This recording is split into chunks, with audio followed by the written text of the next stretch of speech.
तो लो जी, फाइनली 3.5 महीनों के वेट के बाद अपनी हिमालयन 450 जो है अपने गैराज में आ चुकी है। वैसे काफ़ी सारे मुझे लोगों ने पूछा है, बहुत सारे कमेंट्स है, बहुत सारे डीएम्स है कि सर आपने हिमालयन 450 क्यों नहीं ली। मार्केट में तो बहुत सारे ऑप्शन है, प्लस अगर प्रीवियस हम हिमालयन का मतलब रॉयल एनफील्ड का जो हिस्ट्री अगर चेक करें तो हिमालयन फर्स्ट जनरेशन मतलब BS3 वहाँ से बहुत सारे इश्यूज़ थे। इनफैक्ट मेरे भी कुछ फ्रेंड्स ने बहुत इश्यूज़ फेस किए, उन्होंने बाइक भी सेल कर दी और बहुत सारे लोगों की बाइक इन राइड ब्रेकडाउन हुई है, कुछ ना कुछ इश्यू आया है, जैसे ब्रेक फेल हो गया, कैरियर टूट गया, या इसका जो कॉमन प्रॉब्लम है प्रीवियस जनरेशन का कौन सा इशू वो तो एंड तक था। तो हिमालयन की ऐसी हिस्ट्री होने के बाद बहुत सारे लोग ये सोच रहे कि भाई क्या हमको लेना चाहिए नहीं लेना चाहिए। और अगर मार्केट में ऑप्शंस देखें तो KTM एडवेंचर 390 या adventure 250, BMW G310 GS, ESD adventure, इस बारे में हम बात करेंगे इस वीडियो में इन डिटेल। से बहुत लोगों को इस वीडियो से हेल्प होने वाली है। और हाँ, सबसे इंपॉर्टेंट, ये मेरी बाइक है इसलिए मैं इसके बारे में अच्छा बोलूंगा और दूसरे बाइक्स के बारे में बुरा बोलूंगा, ऐसा बिल्कुल भी नहीं है। जेन्युइन ऑनेस्ट ओपिनियंस बताने वाला हूं इस वीडियो से, ताकि आप लोगों को हेल्प हो डिसीजन मेकिंग में। अगर आप नए हो चैनल पे, आपने नहीं देखा तो बहुत सारी मॉडिफिकेशंस की है, पिछले वीडियो जरूर जाके चेक करना, क्योंकि मैं साल में 3 से 4 लॉन्ग राइड करता हूं और बाकी 2-3 हज़ार किलोमीटर की राइड तो चलती रहती है। सो गाइस, काफ़ी सारे लोग मुझे पूछते रहते हैं कि भाई आप साल में इतनी सारी राइड्स कैसे अफोर्ड कर पाते हो, और इसका एक बहुत ही अच्छा सोल्यूशन है फाइनेंशियल प्लानिंग। देखो बॉस, जब मैंने MBA किया था मुझे एक चीज़ अच्छे से याद रही है एंड वो याद भी रहेगी फॉर लाइफ टाइम की, आपकी फाइनेंशियल प्लानिंग अच्छी होनी चाहिए, तो ही आप आपके शॉर्ट टर्म गोल्स या लॉन्ग टर्म गोल्स पूरे कर सकते हो। और राइड्स जो है ये तो शॉर्ट टर्म गोल है। देखो, मैं काफी टाइम से इन्वेस्टमेंट्स करते आया हूं, जैसे कि म्यूचुअल फंड्स, स्टॉक्स, या कभी कभी ट्रेडिंग भी कर लेता हूं, और उसका फायदा मुझे हमेशा होते रहता है। और इसीलिए I do my financial investments on the right platform at the right time.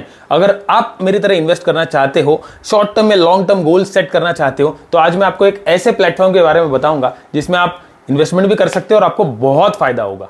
And the platform name is M-Stock, जो एक स्टॉक ब्रोकर है और जो मैं काफी टाइम से यूज भी कर रहा हूं। और M-Stock पे आपको wide range of investment options मिल जाएंगे, जैसे कि stocks, trading, future and options, currency exchange, mutual funds, IPOs और बहुत कुछ। और सबसे अच्छी बात, M-Stock पे आप डीमैट अकाउंट ओपन करके लाइफ टाइम के लिए 0 ब्रोकरेज का फायदा उठा सकते हो। इसका मतलब आपको बस 999 रुपीज का वन टाइम चार्ज लगेगा फॉर डीमैट अकाउंट, और उसके बाद आप लाइफ टाइम के लिए 0 ब्रोकरेज का फायदा उठा सकते हो अक्रॉस ऑल सेगमेंट्स।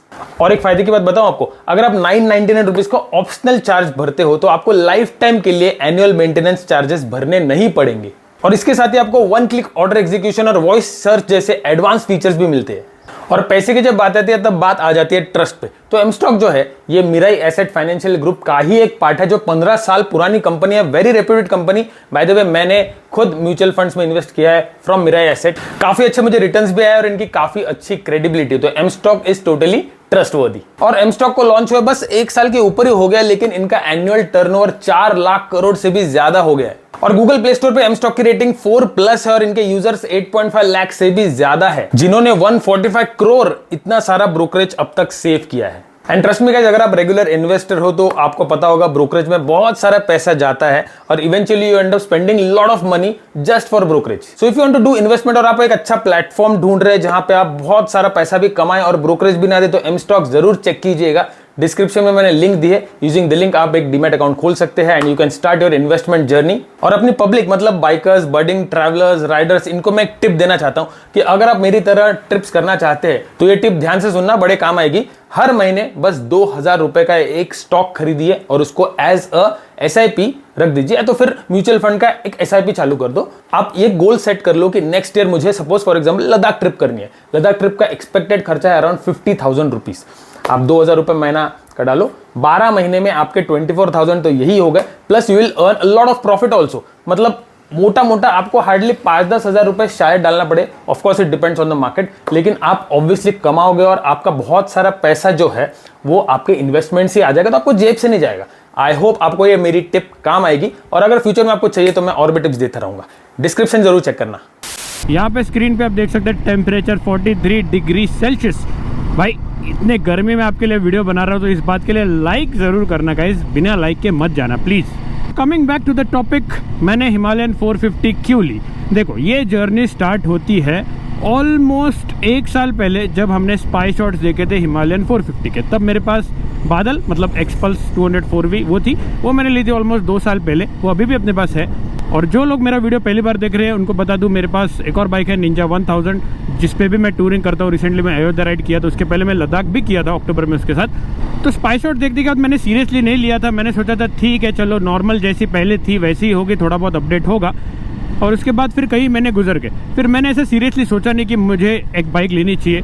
असली बात आती है अराउंड मैं जब लद्दाख गया था, वो भी अक्टूबर की बात है, तब भाई इसके फ़ोटोज़ आना शुरू हो गए और तब मुझे दिखा कि यार ये तो कम्प्लीटली अलग बाइक लग रही है। This is not the previous Himalayan, बहुत डिफरेंस है। और उसके बाद ईची बूट्स, आप जानते होंगे ईची बूट्स, हम जब लद्दाख में थे तब उनके लद्दाख के वीडियोज आ रहे थे on this motorcycle Kamet white variant. तब ये बाइक लॉन्च नहीं हुई थी, बस आई थिंक उन्हें दी थी ब्रांड ने ताकि वो टेस्टिंग और थोड़ा कंटेंट बना पाए। और भाई तब उनके जो वीडियोस है उसमें मुझे पता चला, उन्होंने थोड़ा ओवरव्यू दिया, तब पता चला कि यार ये तो कम्प्लीटली न्यू बाइक है, बहुत ज़्यादा पावर है, यहाँ पे मैप्स है। ये फ़ोटो वायरल हो गया था कंसोल का मैप्स का। तो बहुत सारे ऐसी चीज़ें थी जो काफ़ी इंटरेस्टिंग लग रही थी। वैसे यहाँ पे आप देख सकते हैं ये है अकोला शिवनी एयरपोर्ट।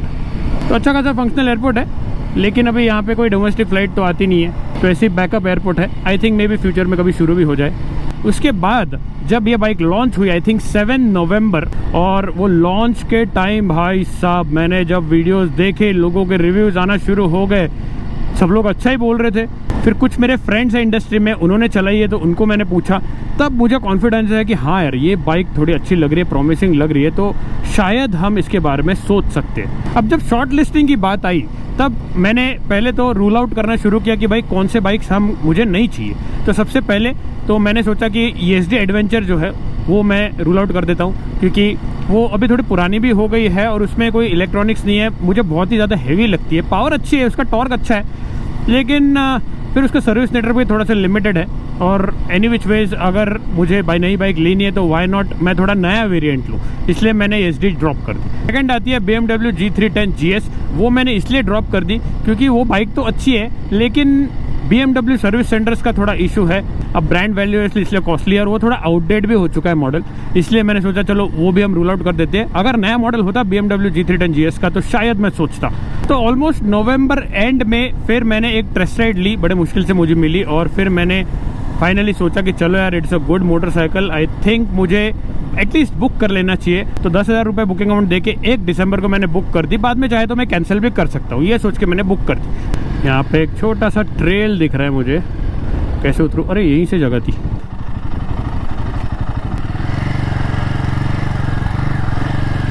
नाइस, चलो यहाँ थोड़ी छाव है, यहाँ बात करते हैं। बहुत ज़्यादा गर्म है गाइस। हाँ, पानी पी के बहुत अच्छा लगा, ठंडा पानी लेके आए हो घर से।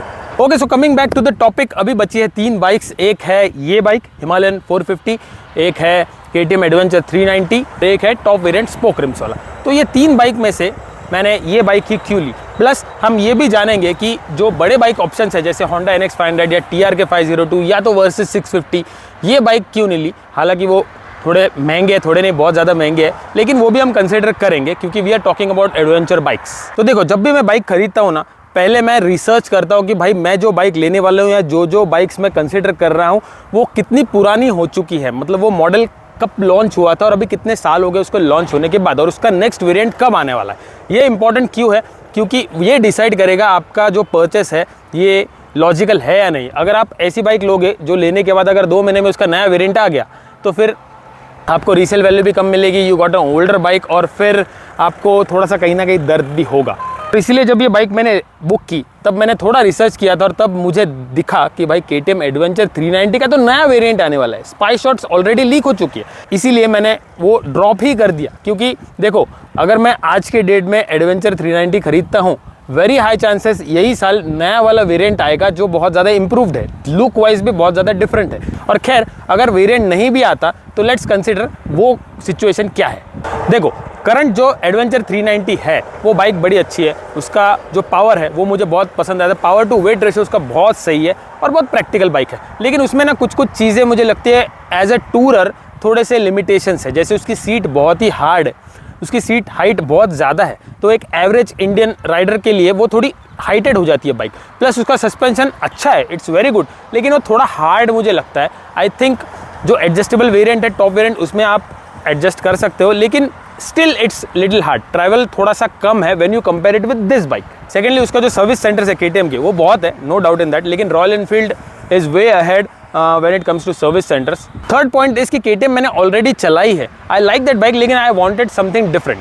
फिफ्थ पॉइंट, उसका फ्यूल टैंक मुझे लगता है कि थोड़ा कम है for a tourer. I think fuel tank ज़्यादा होना चाहिए या तो फिर माइलेज ज़्यादा होना चाहिए, क्योंकि बार बार 250 किलोमीटर फ्यूल भरना कोई ऐसी दिक्कत की बात नहीं है। लेकिन if you have a comparison जिसमें आपको मे बी 350 किलोमीटर ज़्यादा आप चला सकते हो तो व्हाई नॉट। चलो ये चीज़ों से इंसान जी भी लेगा, लेकिन सबसे इंपॉर्टेंट होता है इंजन। KTM का इंजन मुझे बड़ा पसंद है, बहुत ही पेपी इंजन है, टॉर्क बहुत ही अच्छा है, हालांकि लो एंड टॉर्क उसमें थोड़ा कम है, मे बी फ्यूचर वेरिएंट में बेटर हो, लेकिन उसकी पावर आउटपुट बहुत सही है, power delivery is good. Plus आपको क्विक शिफ्टर ये सब चीज़ें मिलती है, आपको ट्रैक्शन कंट्रोल मिलता है, तो वो एक सेफ्टी फीचर है, हो तो बेटर ही है। और काफ़ी हल्की बाइक है compare to this bike. This weighs 196 kilos, I think KTM weighs around 175 kilo, 20 kilo का यही डिफरेंस है। मतलब आप 390 एडवेंचर जब फुल्ली लोड कर दोगे, सब कुछ क्रैश गार्ड ये सब लगा के, तो उसका वेट आएगा ये बाइक का स्टॉक वेट, तो वो एक बहुत बड़ा एडवांटेज है। तो वो एडवांटेज तो था, लेकिन वो मेरे लिए इतनी दिक्कत की बात नहीं थी, क्योंकि I am use to heavy motorcycles, so I am okay कि मैं 200-210 किलो की बाइक चलाऊं, क्योंकि मैंने बहुत, मेरी अभी निंजा 1000 230 किलोज उसका कर्व वेट है। फिर मैंने वर्सिस चलाता था, उसका 190 के आसपास था, plus pannier top box pillion के साथ तो ऑलमोस्ट 300 किलो हो जाता था, तो I am use to it, so that was not a problem for me. देखो इस बात को मैं मानता हूँ कि KTM का जो परफॉर्मेंस है वो ये बाइक से अच्छा है ऑब्वियसली, लेकिन इसका मतलब ये नहीं है कि आप ये बाइक से ज़्यादा वो बाइक एंजॉय करो, इट्स नॉट नेसेसरी। आप जब हिमालयन 450 चलाओगे तब आपको फील आएगा कि it's a very good motorcycle. Trust में, मेरी बाइक है इसलिए मैं नहीं बोल रहा हूँ। मैंने जब इसको गोवा में चलाया था, ऑलमोस्ट आधा पौन घंटा 1 घंटा चलाया था, मुझे बहुत अच्छा लगा था, क्योंकि इसकी हैंडलिंग बहुत अच्छी है, it's very big plus it's very nimble, इसका वेट मैनेजमेंट इज सुपर। हाँ, इसका स्टैंडिंग वेट थोड़ा ज़्यादा है, it feels heavy when you lift up the bike, लेकिन वो आप यूज टू हो जाओगे। हालांकि KTM काफ़ी हल्की लगती है when you lift it up, क्योंकि वो हल्की मोटरसाइकिल है, उसका वेट डिस्ट्रीब्यूशन सही है। Very well engineered bike, both the bikes very agile, very nimble and city में यूज़ करने के लिए बहुत अच्छी है। मेरी रिक्वायरमेंट सिटी में यूज़ करने के लिए नहीं थी। ये बाइक जो हिमालयन है ये भी आप सिटी में यूज़ कर सकते हैं, लेकिन ये थोड़ी व्हील बेस इसका लंबा है, it's a big motorcycle compare to KTM। अगर आप साइड बाय साइड रखो एडवेंचर 390 और हिमालयन 450, तो आपको इमीडिएटली दिख जाएगा this is a very big motorcycle. इसकी टैंक हाइटेड है, इसका टैंक बड़ी है, इसका ये पूरा सब कुछ, मतलब आपको overall it's a very big motorcycle. मैंने दोनों बाइक साइड बाय साइड देख के कंपेयर किया है। And which tourer doesn't want a big motorcycle. Big motorcycle से एक अलग ही स्टांस आता है, अलग ही फील आता है, तो वो एक प्लस पॉइंट है। लेकिन इसका जो नेचर है, ये बाइक का नेचर, ये बाइक के जो फीचर्स है, ये बाइक की जो रियल लाइफ प्रैक्टिकलिटी है, वो मुझे बहुत पसंद आई। बहुत ही आराम से कंफर्टेबली बैठ सकते हो, इसकी सीट बहुत ही बड़ी है, बहुत वाइड है, plus it has a very good seating positions. मतलब आप लोअर सीट ऑप्शन ले सकते हो, आप इसको ऊपर कर सकते हो, नीचे कर सकते हो। This is 825 mm। If you are short rider, आप इसकी लोअर सीट ऑप्शन ले सकते हो जो 805 mm आती है, और मैक्सिमम इतनी होती है 825। पिलियन के साथ राइड करते हो तो this is the perfect combination of solo riding and pillion riding, क्योंकि देखो पीछे बहुत ज़्यादा स्पेस है, पीछे की सीट भी कंफर्टेबल है, बहुत ज़्यादा ग्रैब रेल्स बड़े बड़े हैं, आराम से पिलियन आराम से कंफर्टेबली बैठ जाएगा। एंड आई थिंक इसमें KTM थोड़ा सा मार खाती है। KTM is a good motorcycle, लेकिन पिलियन कंफर्ट के लिए उतनी अच्छी नहीं है जितनी ये बाइक है। सस्पेंशन की बात करें तो obviously Himalayan 450 is way ahead in suspension. इसका शोवा का सस्पेंशन इज मैजिकल। मैंने अभी 1500 किलोमीटर चलाया है, बॉस क्या सस्पेंशन है। मतलब ये सेगमेंट में, ये सीसी रेंज में दी बेस्ट सस्पेंशन है, हैंड्स डाउन।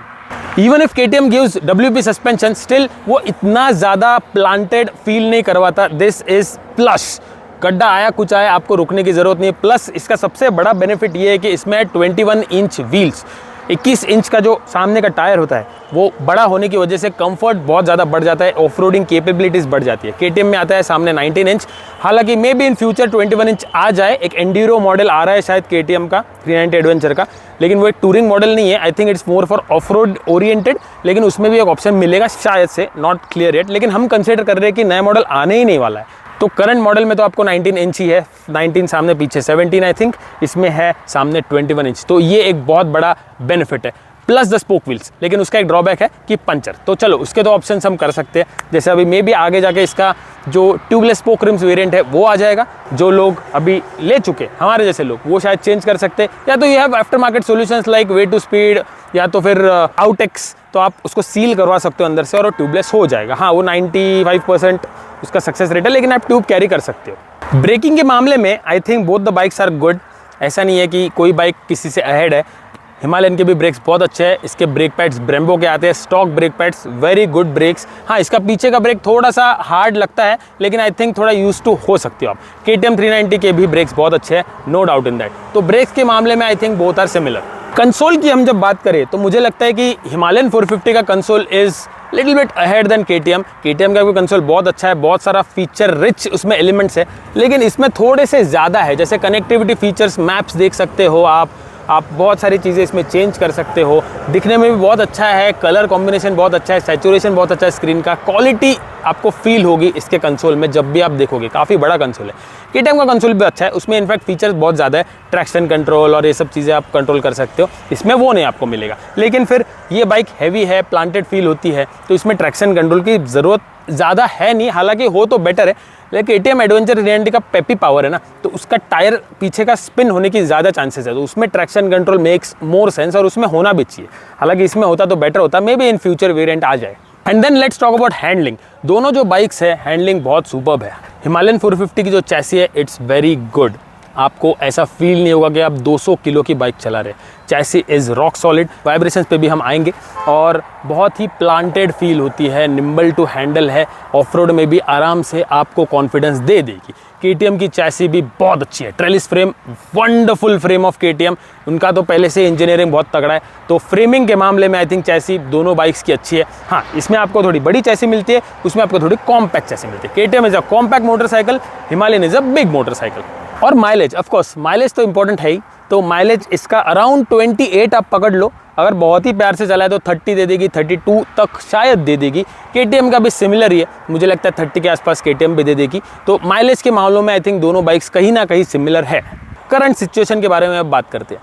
देखिए, एडवेंचर 390 का अभी नया वेरिएंट आने वाला है, may be by this year end launch हो जाएगा और नेक्स्ट ईयर आप उसको ले सकते हो।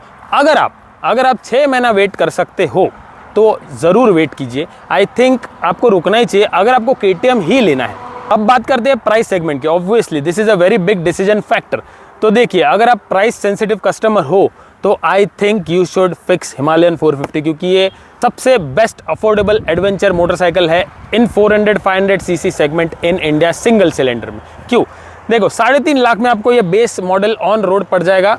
महाराष्ट्र की बात कर रहा हूँ, मुंबई की। 3.5 लाख में आपको मस्त बाइक मिलती है। हालांकि अगर आप KTM की बात करें तो अगर आप स्टैंडर्ड वेरिएंट लेंगे तो वो जाएगा अराउंड 4 लाख के आसपास या शायद थोड़ा सा ज़्यादा, और अगर आप टॉप वेरिएंट लेते हैं KTM का स्पोक व्हील्स तो वो जाता है अराउंड आई थिंक 430 या 450, 4.5 लाख तक। तो ऑलमोस्ट 1 लाख का फ़र्क है, क्योंकि इसको हम डायरेक्टली कंपेयर करेंगे KTM के टॉप मॉडल से, क्योंकि उसमें स्पोक रिम्स है, एडजस्टेबल सस्पेंशन, हालांकि इसमें नहीं है, लेकिन इसका सस्पेंशन ट्रैवल बहुत ज़्यादा है। पीछे का तो एडजस्टेबल है चलो, लेकिन 1 लाख का डिफरेंस गाइस। अब आपको मोर और लेस सिमिलर पावर मिल रही है, सिमिलर ही पावर है, और आपको इक्विपमेंट भी काइंड ऑफ सिमिलर मिल रहा है, लेकिन ये जो बाइक है ये बहुत बड़ी बाइक है, तो ये आपको ज़्यादा वैल्यू देगी आपके मनी के लिए, क्योंकि आपको जो चाहिए मेन मोटा जो इंसान को चाहिए होता है सब कुछ ये बाइक पे है। टैंक इसका बड़ा है भाई, 17 लीटर्स। इसका फ्यूल रेंज KTM से ज़्यादा है। This goes around 400 kilometres fuel range. अगर आप अच्छे से चलाओ, 100 की स्पीड पे क्रूजिंग करो, 400 किलोमीटर माइलेज KTM का नहीं है, unless and until they give a bigger tank in the next variant. और हाँ, सर्विस कॉस्ट मुझे लगता है कि मोर और लेस सेम ही होगा। फर्स्ट सर्विस का मुझे बिल आया था अराउंड 1600 रुपीज़। अब KTM का थोड़ा सा ज़्यादा हो सकता है आई थिंक, लेकिन that is also decision factor, right. आप 1 लाख रुपए ज़्यादा भी भर रहे हो या 50,000 ज़्यादा भर रहे हो, प्लस आप सर्विसिंग के लिए ज़्यादा पैसा दे रहे हो, तो अल्टीमेटली आपका जो ओवरऑल परचेस कॉस्ट है फॉर द 5 ईयर्स जो आप बाइक रखने वाले हो, वो आपका KTM पे ज़्यादा होगा। चलो, KTM और रॉयल एनफील्ड के बारे में बातें कर ली, डिसीजन फैक्टर पे हम आएंगे, लेकिन उसके पहले बड़ी बाइक्स भी कंसीडर करते हैं, साथ ही थोड़े छोटे ऑप्शन भी कंसीडर करेंगे कि जो लेने वाले लोग हैं उनको थोड़ा सा हेल्प मिल जाए, सपोर्ट मिल जाए कि भाई हम कंफ्यूज है, पैसा तो है हमारे पास लेकिन हमें समझ में नहीं आ रहा है कि कौन सी बाइक ही। देखो बस 2-3 ही ऑप्शन से ज़्यादा नहीं है। होंडा NX500 जिसकी कॉस्ट जाती है अराउंड 7.5 लाख रुपये almost. I think power figures अगर देखें तो बहुत फ़र्क नहीं है, मतलब ऐसा नहीं है कि वो 60 bhp की बाइक है, 40s में ही आती है, ये भी 40 है, तो बहुत फ़र्क नहीं है। हालांकि राइड क्वालिटी में बहुत फ़र्क है। That is Honda, twin cylinder है, दैट्स अ ह्यूज मोटरसाइकिल। चलो ये भी बड़ी है, उसका फेयरिंग वेयरिंग बहुत अच्छा है, विंड प्रोटेक्शन काफ़ी अच्छी है। It's very similar to versus 300 जो मेरे पास थी। फेयरिंग बहुत बड़ी है, टैंक भी बड़ी है और कंसोल भी उसका बहुत अच्छा है। अच्छी फीचर रिच बाइक है, क्वालिटी होंडा की है। होंडा का सर्विस भी थोड़ा सस्ता ही है, मे बी इससे थोड़ा महंगा ही होगा, लेकिन कंपेयर टू बिग बाइक्स थोड़ा सस्ता ही होता है। और उसका सर्विस नेटवर्क थोड़ा बिग विंग होंडा का तो कम ही है, लेकिन रिलायबल मशीन है। तो अगर आपके पास पैसे है 8 लाख रुपए, आप मॉडिफिकेशन भी करोगे ना आप, तो 8 लाख ही पकड़ लो। तो इंश्योरेंस भी ज़्यादा, एवरी ईयर आपको इंश्योरेंस ज़्यादा देना है, वो अगर कंसिडर करके चले तो फिर आप आई थिंक होंडा NX 500 ले सकते हो। लेकिन मुझे ऐसा लगता है that is a road bike, वो ऑफ रोड बाइक नहीं है। इसमें 21 इंच व्हील नहीं आता, वो स्पोक रिम्स नहीं है, तो थोड़ा सा ऑफ रोड केपेबल बाइक अगर देखो तो वो ये ज़्यादा है कंपेयर टू होंडा NX 500। लेकिन ऑफ रोड कितना लोग करते हैं? अब लद्दाख गए, वहाँ ऑफ रोड कर लिया, that is a different thing. लेकिन स्पेसिफिक ऑफ रोड अगर कोई करता है तो I don't think Honda NX 500 लेगा। Will buy something like this और KTM। मुझे देख के मुद्दाम हॉर्न मारला ना तू। Second option is Benelli TRK 502। वो मुझे लगता है बहुत हैवी है, वो मतलब 500 सीसी की बाइक है, लेकिन it looks like may be 600-700 CC. Unnecessarily use लगती है। मैं बाइक को कुछ बुरा नहीं कह रहा हूँ, अच्छी बाइक है। मेरे पास भी ऑप्शन था जब मैंने वर्सेस लिया था, तब वो रिसेंटली नई नई लॉन्च हुई थी, लेकिन आई ड्रॉप द प्लान क्योंकि बहुत बड़ी है। सेकेंडली बेनेली का सर्विस सपोर्ट भी थोड़ा ठीक ठाक ही है और उसका सर्विस कॉस्ट बहुत ज़्यादा आता है। मेरे 2-4 दोस्तों के पास बेनेली की बाइक्स थी, परेशान हो गए थे, तो बेनेली तो मैं आपको रेकमेंड नहीं करूँगा। फिर और क्या ऑप्शन बचा है हमारे पास? और तो कोई खास ऑप्शन नहीं है। फिर आपको आगे जाना पड़ेगा। वर्सेस 650 रोड बाइक है, लेकिन पावर आपको अच्छी खासी मिल जाएगी। उसके आगे मैं नहीं जाऊँगा। अभी थोड़ा सा कम रेंज में देखते हैं। एडवेंचर 250 भी वही रेंज में आती है, कोई पॉइंट नहीं बनता, आई थिंक कोई सेंस नहीं बनता। Unless and until you are a KTM fan boy, तो आपको वही चाहिए, तो फिर बात अलग है। लेकिन आई थिंक फिर दिस मेक्स मोर सेंस क्योंकि you get lot of things for the money you पे। फिर उसके नीचे आएंगे एडवेंचर कैटेगरी में, तो फिर कुछ खास ऑप्शंस है नहीं। हिमालयन की ही स्क्रैम 411 है, वो तो प्रीवियस मॉडल है, तो वो लेके अभी कोई पॉइंट नहीं है। 100% हिमालयन स्क्रैम का जो 450 वेरिएंट है ये इंजन का, वो ज़रूर आएगा। आई थिंक ये साल ही आ जाएगा, तो वो जब आएगा तब आप कंसिडर कर सकते हो। इससे थोड़ा सा आई थिंक 50,000 सस्ता हो सकता है। फिर बची सुजुकी V-Storm 250, वो भी एक अच्छा ऑप्शन है अगर आपको रोड बाइक टूरिंग बाइक चाहिए और आपका बजट थोड़ा कम है। हालांकि वो एक्सपल्स जितनी सस्ती नहीं है, लेकिन still it's cheaper than this, तो वो आप कंसिडर कर सकते हो अगर आपका बजट कंस्ट्रेंट है तो। इट्स अ गुड मोटरसाइकिल और अच्छा खासा विंड प्रोटेक्शन है, लुक्स भी बहुत अच्छे है उसके, प्रैक्टिकल भी है, सिटी में भी यूज़ कर सकते हैं। It's a good motorcycle. और अगर आप और एक ऑप्शन देखो तो है अपनी XPulse. XPulse is a very good motorcycle, लेकिन टूरिंग के लिए मुझे लगता है वो इतनी आपको मज़ा नहीं देगी, क्योंकि आपको अगर 90 पे क्रूज़ करना है तो फिर ठीक है, लेकिन आपको विंड बहुत आएगी और लाइट बाइक है और बहुत ही निम्बल बाइक है, तो विंड ब्लास्ट ये सब बहुत आएगा। प्लांटेड फील नहीं होता ज़्यादा, प्लस 21 इंच व्हील है तो उसका भी इफेक्ट पड़ता है। हालांकि अगर आपको ऑफ रोड पर ज़्यादा करना है तो फिर आप एक्सपल्स ही ले लो, क्योंकि एक्सपल्स पे आप जो ऑफ रोड सीखोगे वो कोई भी बाइक नहीं सीखोगे। Entry level best of road capable motorcycle is XPulse. Plus अगर आप आपके घर से लद्दाख नहीं जाते, आप शिफ्ट करते हो, तो फिर आप एक्सपल्स ले सकते हो। आपका पैसा भी बचेगा एंड आपकी ट्रैवलिंग भी ईजी हो जाएगी। चलो अब करते हैं डिसीजन कि आपको कौन सी बाइक लेनी चाहिए। सबसे पहले तो आप अगर प्राइस सेंसिटिव हो, आपको अगर ज़्यादा खर्चा नहीं करना है और आपका बजट एक अच्छा हेल्दी बजट है, 3-3.5-4 लाख तक बजट है, तो I think definitely you should get this motorcycle. Wonderful bike है, आपको सब कुछ मिलेगा for the price. Service network अच्छा है, परफॉर्मेंस अच्छा है, केपेबिलिटी अच्छी है, well engineered well design motorcycle, well engineered well thought well designed engine है। बहुत ही ज़्यादा इसकी टेस्टिंग भी हुई है और प्रीवियस जो मिस्टेक्स किए हैं रॉयल एनफील्ड ने फॉर हिमालयन 411 वो इसमें रेक्टिफाई कर लिए, तो this is a good motorcycle. तो अगर बजट कंस्टेंट है तो ये, अगर आपका बजट कम है तो फिर you should get the V-Storm और फिर कोई और बाइक नीचे की। लेकिन हमारा ये सेगमेंट की वीडियो है तो यही सेगमेंट की बात करेंगे। सेकेंडली अगर आप KTM फैन बॉय हो तो देन डेफिनेटली आप KTM ही लो। KTM अगर आप ले रहे हो तो आई थिंक आप रुक जाओ थोड़ा, क्योंकि अभी 390 के नए वेरिएंट्स आने वाले हैं, तो wait for this year end. 100% वो आ जाएगी, अगले साल आप ले लेना। वेरी गुड ऑप्शन वो होने वाला है। थर्डली अगर आपके पास बहुत पैसा है और अगर आप सोच रहे हो कि यार एक अच्छी बाइक ले, एक बार का 5 साल 8 साल यूज़ करे, तो फिर आई थिंक आप इधर ये बाइक ले सकते हो या तो प्रीमियम सेगमेंट में जा सकते हो, जैसे होंडा NX 500 ले सकते हो, या तो वर्सेस 650 ले सकते हो, या तो बियॉन्ड दैट तो आपको बहुत ऑप्शंस मिल जाएंगे, तो वो भी एक है। लेकिन हाँ, एक बात बस चेक कर लेना कि जब भी हम कोई मोटरसाइकिल लेते हैं ना, उसका थोड़ा सर्विस नेटवर्क देख लेना और रिपेयरेबिलिटी देख लेना। कभी कभी कोई इशू आ जाते हैं तो वो रिपेयर होना बहुत मुश्किल हो जाता है और आफ्टर मार्केट कोई सोल्यूशन मिलता नहीं है। इसीलिए ऐसी बाइक्स टूरिंग पे मैं प्रेफर करता हूँ जो इजीली रिपेयरेबल हो। हालांकि जो प्रीमियम बाइक्स है वो बहुत ही प्रीमियम क्वालिटी होती है, तो ऐसा कोई इशू आता नहीं है, लेकिन you never know, right. Lastly, अगर आप मेरे तरफ प्रैक्टिकल इंसान हो और आप चाहते हो एक एडवेंचर टूर मोटरसाइकिल जिसको आप कहीं भी ले जाओ, कितना भी चला लो, कोई टेंशन नहीं चाहिए, गुड परफॉर्मेंस चाहिए, कंफर्ट चाहिए, बड़ी सीट चाहिए, बहुत ही बिग स्टांस चाहिए, लगेज वगैज एक्सेसरीज का पूरा ताम झाम चाहिए, तो I think you should definitely go for this motorcycle, क्योंकि ये आपको 3.5 लाख में, ये बेस वेरिएंट का प्राइस बता रहा हूँ, वही हम कंसिडर करेंगे क्योंकि ये बेस वेरिएंट कलर है। आप चाहते तो कोई और कलर भी ले सकते हो। ये पैसों में आपको बहुत ज़्यादा वैल्यू मिलेगी।